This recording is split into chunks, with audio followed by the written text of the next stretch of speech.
AB channel, আগামীর বাংলাদেশ। বিসমিল্লাহির রহমানির রহিম। আমি মোহাম্মদ ইসহাক সরকার, বাংলাদেশ জাতীয়তাবাদী ছাত্র দলের সাবেক সাংগঠনিক সম্পাদক, কেন্দ্রীয় সংসদের এবং বাংলাদেশ জাতীয়তাবাদী যুবদল কেন্দ্রীয় নির্বাহী কমিটির সাবেক সাংগঠনিক সম্পাদক।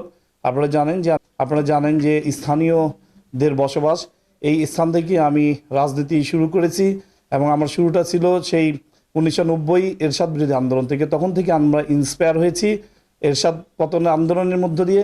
তখন ছাত্রদল এবং অন্যান্য ছাত্র সংগঠনগুলো খুবই সক্রিয় ছিল। এরশাদ পতনের পর আমরা যখন বাংলাদেশ জাতীয়তাবাদী দল বিএনপি রাষ্ট্রীয় ক্ষমতায় অধিষ্ঠিত হয়, তখন আমি একটা ওয়ার্ডের সাধারণ সম্পাদকের দায়িত্ব পালন করি। আমার প্রিয় নেতা, আমার অভিভাবক, রাজনৈতিক দীক্ষাগুরু আলহাজ নাসির আহমদ পিন্টু ভাইয়ের হাত ধরেই আমরা পরবর্তীতে আমার রাজনৈতিক যে ধারাবাহিকতা এবং গতিবিধি থানা দায়িত্ব গ্রহণ করি।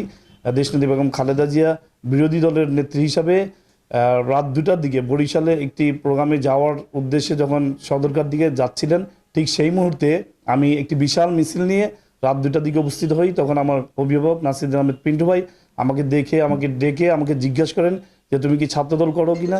আমি বললাম যে আমি ছাত্রদল করি। তখনই তাৎক্ষণিকভাবে আমাকে কোতোয়ালি থানা ছাত্রদলের আহ্বায়কের পদে অধিষ্ঠিত করেন এবং তখন থেকেই আমাদের আন্দোলনের পথ চলা শুরু। আন্দোলন সংগ্রাম শুরু হয়েছিল এই পুরাতন ঢাকা থেকে এবং বিষবাষ্প ছড়িয়ে পড়েছিল সারা দেশব্যাপী।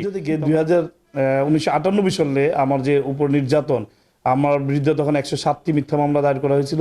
আমি দীর্ঘদিন যাবৎ কারাগারে ছিলাম, 3.5 বছর একটানা কারাগারে থাকতে হয়েছিল আমাকে।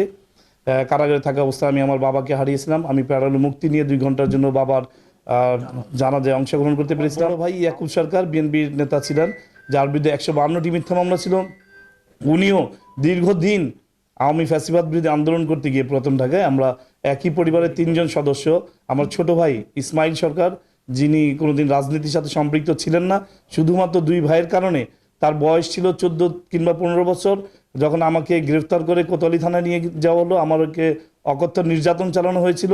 সেই সময় সে, আমার ছোট ভাই, তার বয়স 14 কিংবা 15, তখন সে আমাকে খাবার দিতে গিয়েছিল। তখনকার ওসি মনোয়ার, উনি আমার ছোট ভাইকে গ্রেফতার করে আমার সামনে তার উপর অকথ্য নির্যাতন চালিয়েছিল। আমার সাথে তাকে গ্রেফতার করে তার বিরুদ্ধে 17টি মিথ্যা মামলা দায়ের করেছিল। তো আমরা যতবারই জামিন পেতাম ততবারই আমাদেরকে জেল গেট থেকে পুনরায় গ্রেফতার করা হতো। সিটির পুরাতন আদি ঢাকাইয়াদের একটি মাত্র আসন, ঢাকা 7 আসন। আমাদের দলীয় হাইকমান্ডকে রিকোয়েস্ট করব, অনুরোধ করব, যাতে এই ঢাকা 7 আসন থেকে আমাদের যে সমস্ত নির্যাতিত পরিবারগুলো আছে, সেই সমস্ত নির্যাতিত পরিবারের মধ্য থেকে যাতে নমিনেশন দেওয়া হয়। শহীদ রাষ্ট্রপতি জিয়া রহমানের যোগ্যতোষী আগামী প্রজন্মের রাষ্ট্রনায়ক দেশনায়ক তারেক রহমান বারবার ওনার মাকে অনুরোধ করেছিলেন, আপনি বিদেশে চলে আসুন আপনার চিকিৎসার জন্য, আপনি আমাদের এখানে থেকে চিকিৎসা সেবা নেবেন।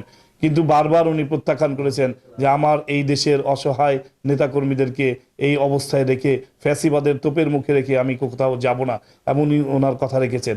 আমরাও দ্ব্যর্থহীন ভাষায় বলতে চাই, দেশ নেত্রী বেগম খালেদা জিয়া এবং দেশনায়ক তারেক রহমান জিয়া পরিবারকে রক্ষা করার জন্য আমরা আমাদের সকল আয়োজন, ইনশাল্লাহ আমরা যেভাবে আমাদের দল বলবে আমরা ঠিক সেইভাবে নিজেদেরকে পরিচালিত করবো এবং প্রস্তুত রাখবো ইনশাল্লাহ।